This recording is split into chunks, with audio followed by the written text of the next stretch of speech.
Hi, this is Priors. Today I want to talk about the top 25 cards in Arena.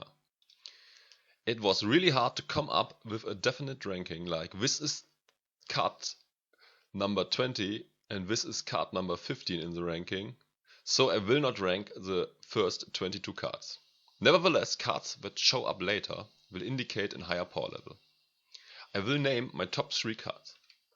This list is made on 15th of January 2017, and it was really hard to cut that list down to only 25 cards. Initially I tried to come up with a list of 10 cards, but it was too hard to cut more cards.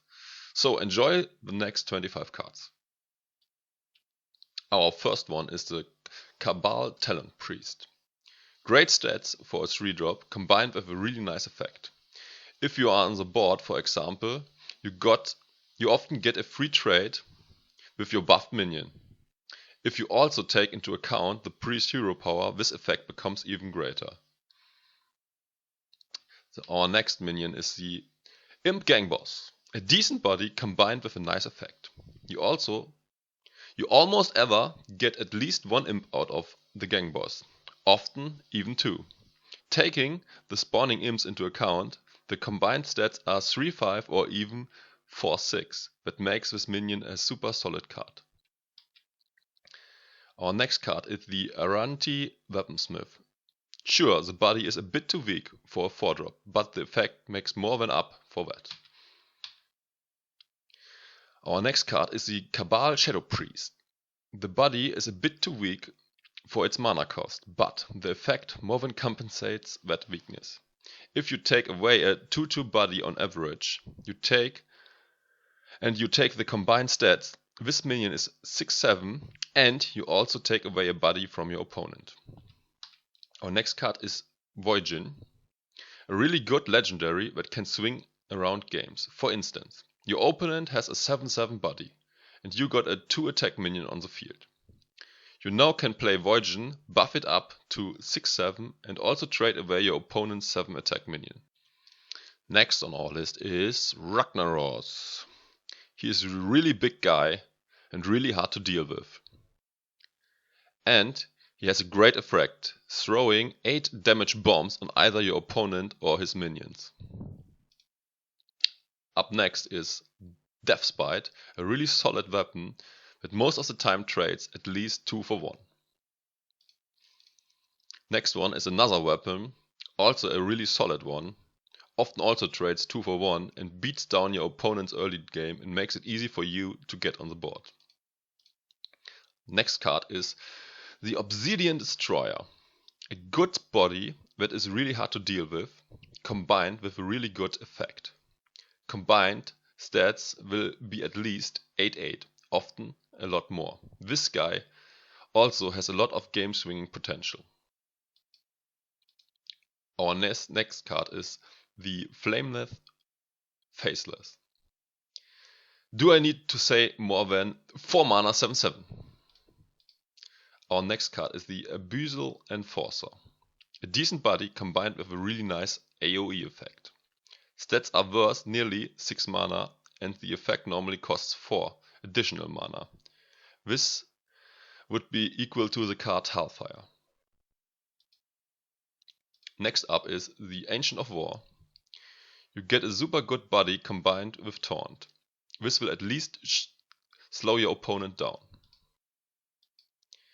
Next up in the ranking is the Savannah Highmane, a good body combined with an awesome death rattle effect. This will also help you to get all the synergies relying on beast enabled, as the hyenas will also be beasts. Next up is another weapon, the True Silver Champion, a nice weapon that often trades 2 for 1 and will also heal you. Next is the Firelance Portal, a good removal effect that will also spawn you a minion.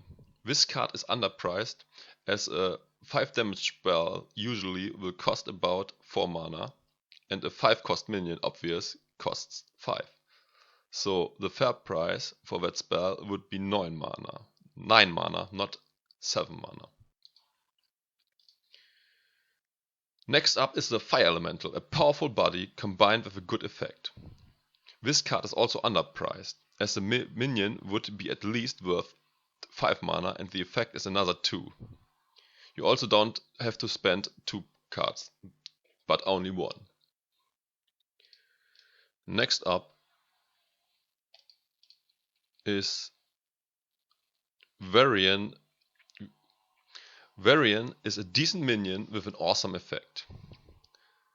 You pay 10 mana, but it's worth way more than your investment.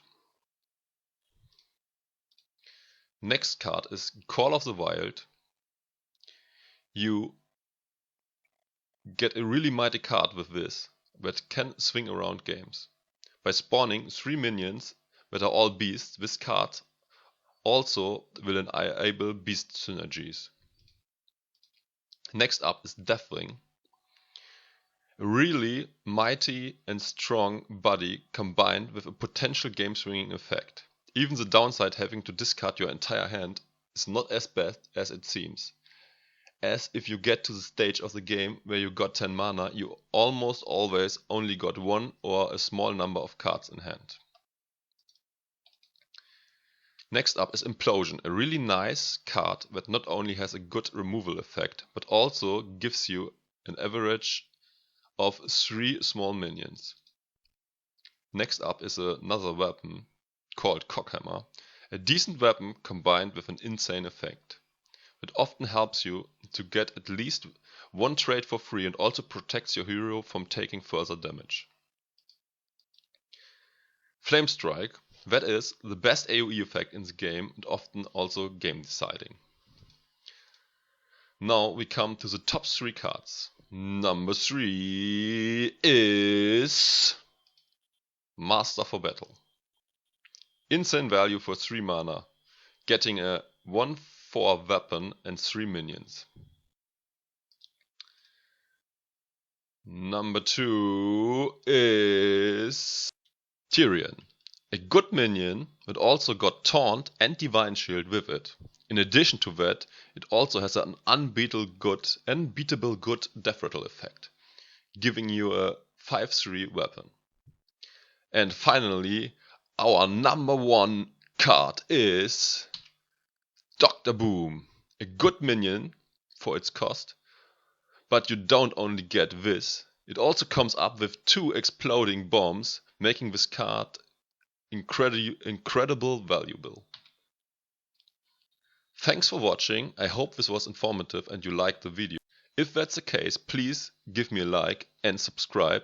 Also feel free to leave a comment below. Bye.